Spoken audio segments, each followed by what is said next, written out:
जय श्री कृष्णा। अब तक के ज्येष्ठ मास महात्म के सभी अध्याय सुनने के लिए आप सभी का बहुत बहुत धन्यवाद। आज आप सुनेंगे ज्येष्ठ मास महात्म के अंतिम अध्याय का, जिसमें आज आप राजा खनित्र के पुत्र शुभ का वृतांत सुनेंगे। मार्कंडे जी कहते हैं, राजा खनित्र के पुत्र शुभ ने भी राज्य पाने के बाद पिता की ही तरह धर्म पूर्वक प्रजाजनों का पालन किया।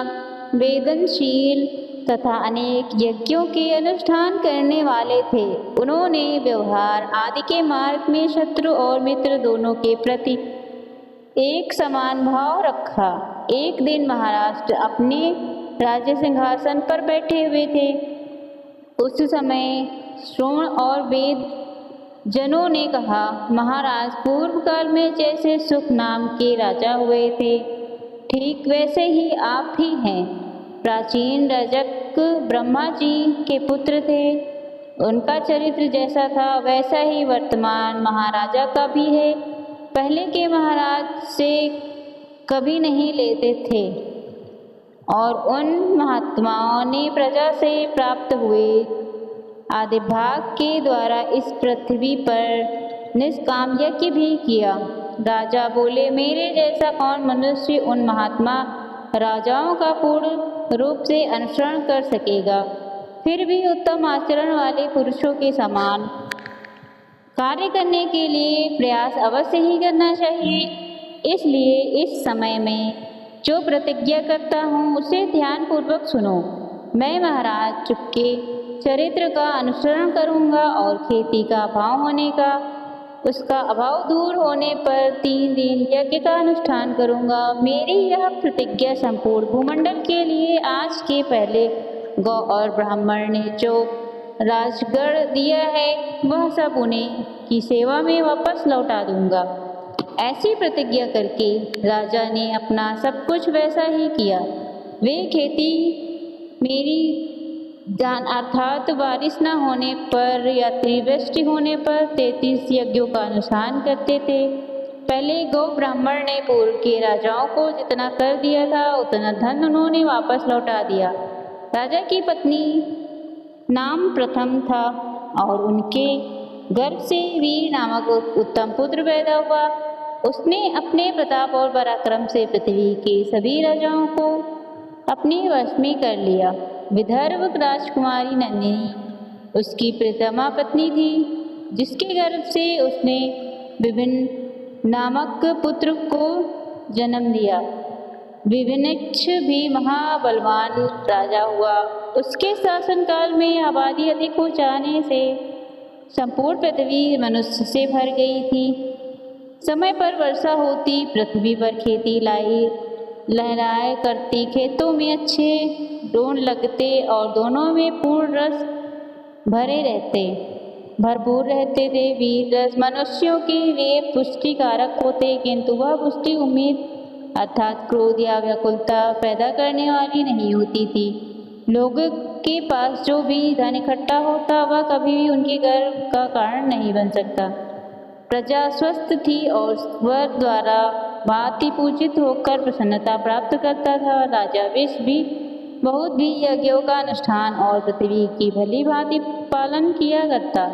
युद्ध में मृत्यु प्रकार से इंद्रलोक में चले गए विभिन्न नेत्र हुआ। जो मन में बलवान और पराक्रमी था उसके यज्ञों में गंधर्वगण विस्मित होकर यह गाथा गाया करते थे कि खानी नेत्र के समान दूसरा राजा इस पृथ्वी पर नहीं होगा, क्योंकि उन्होंने 10,000 यज्ञ पूर्ण करके समुद्र सहित ही सारी पृथ्वी दान कर दी थी।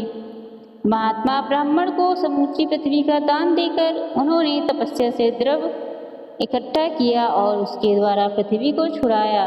राजा खानी नेत्र ने यज्ञ किया और सब में पर्याप्त मंत्र में दक्षिणा भी दी थी। राजा को कोई पुत्र नहीं था, इसलिए वे पाप नाशिनी गोमती नदी के तट पर गए और वहाँ मन, वाणी और शरीर को संयम में रखकर घोर तपस्या संतान के लिए उन्होंने इंद्र की स्तुति की।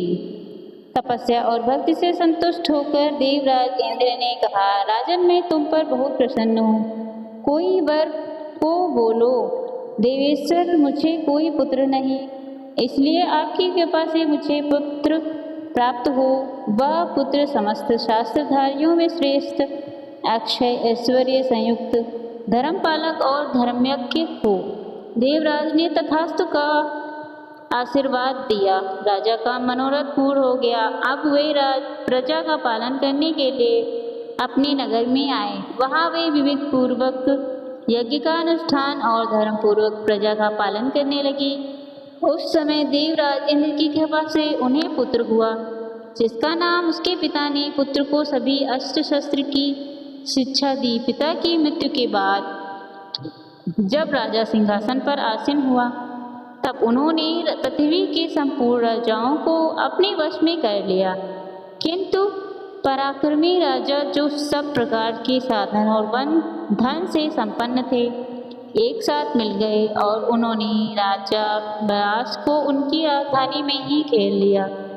नगर पर घेरा पड़ जाने से राजपालों को बड़ा क्रोध आया, किंतु उनका खजाना बहुत थोड़ा सा रह गया था, इसलिए सैनिक बल की कमी हो जाने से भी अत्यंत व्याकुल हो गए।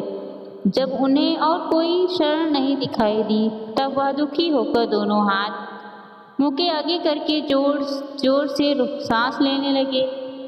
फिर तो उनके हाथ की उंगलियां के क्षेत्र से मुख की व्यूह से प्रेरित होकर सैकड़ों योद्धा रथ, हाथी और घोड़े निकालने लगे। क्षण भर में ही राजा का सर नगर बहुत सी सेना से भर गया।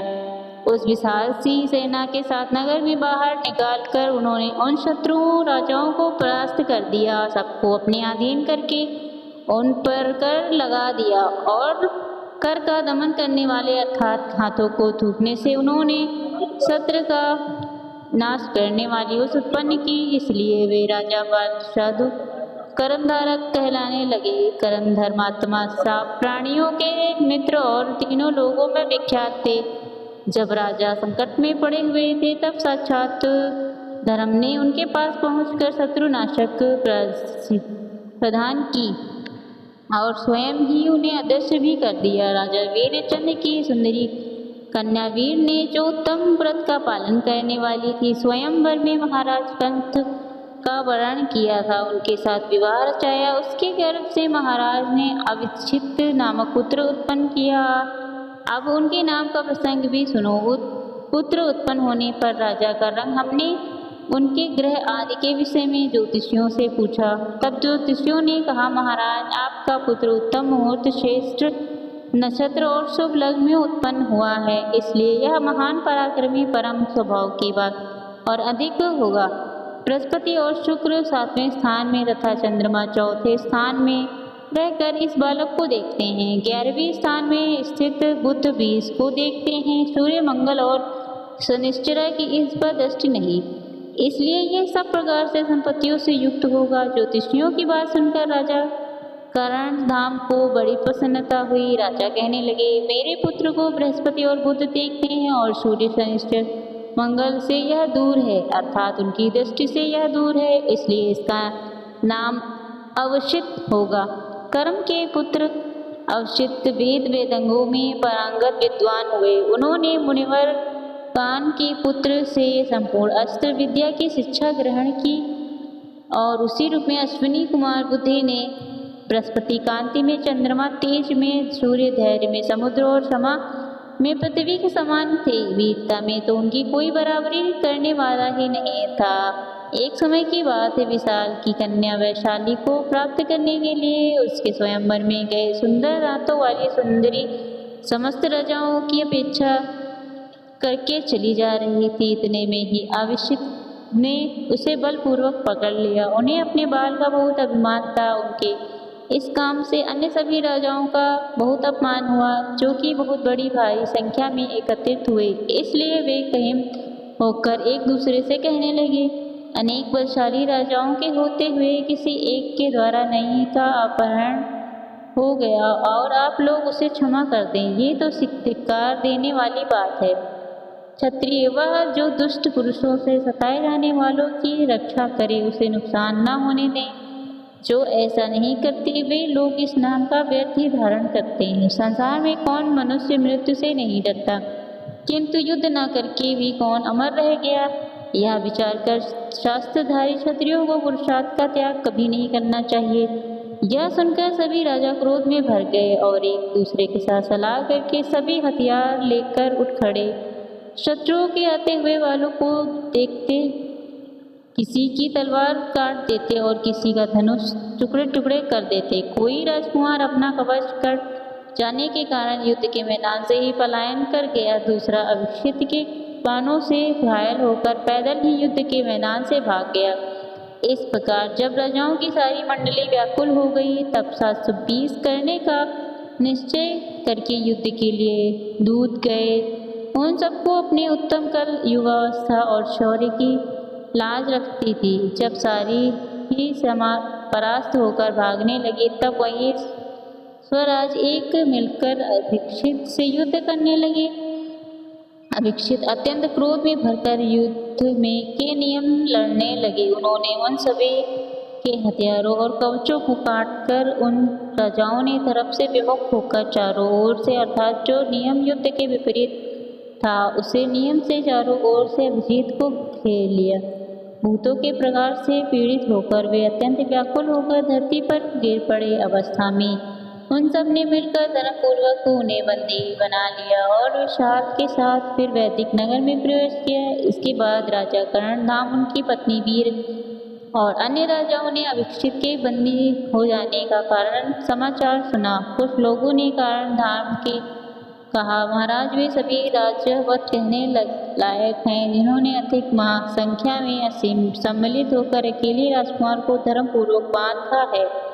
दूसरे बोले कि आप चुपचाप क्यों बैठे हैं, शीघ्र ही तैयार कीजिए दुष्ट विशाल को और वहां आए हुए सब अन्य राजाओं को भी बंद बना लीजिए। उन सब की बात सुनकर वीर ने, जो वीर वंश में उत्पन्न हुआ, वीरपति की पत्नी भी बड़ी प्रसन्नता से कहने लगी, राजाओं पुत्र ने सभी राजाओं को जीत कर जो बलपूर्वक कन्या को अपने अधिकार में कर लिया वो ठीक ही किया। इसके लिए मन में चिंता करने की कोई आवश्यकता नहीं, उसका युद्ध में बंदी होना एक बात है। अब आप लोगों के सर पर भी अस्त्र शस्त्र के गिरने का समय आ चुका है।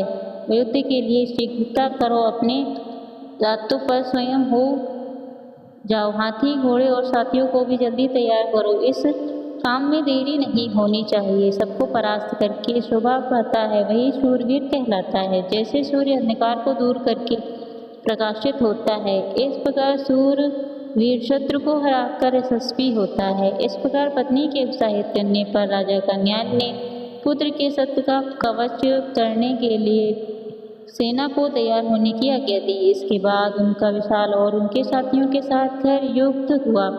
3 दिनों तक युद्ध होने के बाद विशाल और उनके सहायक राजाओं का मंडल जब पराजित हो गए, तब विशाल हाथ में आग लेकर महाराज के सामने आ गई। उन्होंने बड़े प्रेम से कहा, पूजन किया और उनका अभिषेक बंधन से मुक्त कर दिया। दूसरे दिन राजा विशाल अपनी कन्या को साथ लेकर महाराज नंदराम के सामने उपस्थित हुए। उस समय अभिषिक्त ने अपने पिता के सामने ही कहा, पिताजी मैं इसको या किसी दूसरी युक्ति को भी अब नहीं ग्रहण करूंगा, क्योंकि इसके देखते देखते शत्रुओं द्वारा युद्ध में परास्त हो गया। अब आप किसी और के साथ इसका विवाह कर दें या फिर उसे पुरुष का वर्णन करें जिसका यश और पराक्रम अखंडित हो, जिस शत्रु के हाथ से अपमानित न होना पड़ा हो। पुरुष सफल होने के कारण स्वतंत्र होता है और स्त्रियां अबला होने के कारण सदा परतंत्र रहती। किंतु जहाँ पुरुष भी दूसरे के परतंत्र हो गया हो, वहाँ उसमें मनुष्यता ही क्या रह गई। जब इसके सामने ही राजाओं ने मुझे धरती पर गिरा दिया, तब अब मैं इसे अपना मुंह कैसे दिखाऊंगा। विकसित के ऐसा कहने पर राजा विशाल ने अपनी पुत्री से कहा, बेटी इन महात्मा की बात सुनी है ना। सुबह जिसमें तुम्हारी रुचि हो ऐसे किसी दूसरे पुरुष को प्रतिरूप में वर्णन करो या हम जिसे तुम्हें दे दें इसका आधार करो। कन्या ने सुना तो बोली, पिताजी हालांकि युद्ध में इसके यश और पराक्रम की हानि हुई, फिर भी ये उसमें अधर्मकुल बात कर रहे हैं। ये अकेले थे, तब भी भूतों ने मिलकर इन्हें परास्त कर दिया, इसलिए वास्तव में इनकी पराजय हुई। ये कहना बिल्कुल ठीक नहीं। युद्ध के लिए जब बहुत से राजा आए तब उनमें ईश्वर की तरह अकेले घुस गए और लगातार डट कर सामना करते रहे कि इनका महान शौर्य प्रकट हुआ। ये वीरता और पराक्रम से युक्त धर्म युद्ध में संलग्न थे। ऐसे समय में राजाओं ने मिलकर इन पर धर्मपूर्वक विजय पा ली। इसलिए इनके लिए लज्जा की भला बात कौन सी है। मैं इनके रूप मंत्र पर लुभा गई हूँ, ऐसी बात नहीं। इनकी वीरता पराक्रम और धरती सद्गुण मेरे मन को चूम लेते हैं, इसलिए अब अधिक कहने की क्या आवश्यकता। आप मेरे लिए महाराज जी से ही महामनुभाव की याचना कीजिए। इनके सिवा दूसरा कोई भी पुरुष अब मेरा पति नहीं हो सकता। विशाल ने कहा, राजकुमारी, मेरी पुत्री ने बहुत अच्छी बातें कही। इसमें संदेह नहीं कि तुम्हारे जैसा वीर कुमार इस धरती पर दूसरा कोई नहीं। तुम्हारी शौर्य की कहानी कोई बराबरी नहीं कर सकता।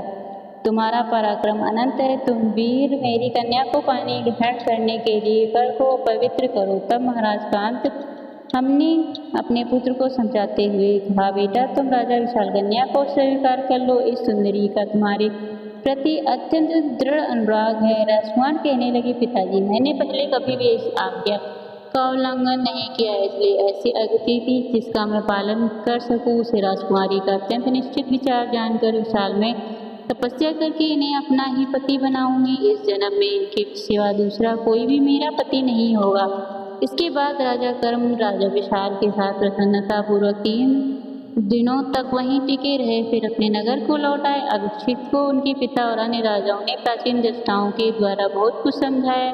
इसे भी उसके साथ नगर में लौट आए। राजकन्या विशाली ने अपने बंधु बांधवों से विदा लेकर तपस्या करने के लिए वन में चली गई और वहां दृढ़ वैराग्य में स्थित होकर निराहार रहकर तपस्या करने लगी। 3 महीने तक उपवास करने के बाद उसको बड़ी पीड़ा हुई। वह अत्यंत दुखी हो गई और उसके शरीर की एक एक जड़ दिखाई देने लगी। उसका उत्साह मध्य पर गिर वह मरना हो गया। तब उसकी राजकुमारी ने शरीर त्याग देने का विचार किया। उसका अभिप्राय जानकारी देवताओं ने उसके पास एक दूत भेजा। दूत ने वहां जाकर, राजकुमारी, मैं देवताओं का दूत हूँ। देवताओं ने तुम्हारे पास मुझे काम के लिए भेजा है। अब उसे सुनो। यह मानव शरीर बड़ा दुर्लभ है। तुम अकारण इसका परित्याग मत करो। कल्याणी, तुम चक्रवर्ती राजा जननी होगी। तुम्हारा पुत्र अपने शत्रु का संहार करके द्वीपों से युक्त पृथ्वी का अखंड राज्य अभिषेक कहानी भी उसकी आज्ञा का उल्लंघन नहीं होगा। वह चारों वर्णों को अपने अपने धर्म में स्थापित करके उन सबका पालन करेगा। मुझे दोस्तों का वध करना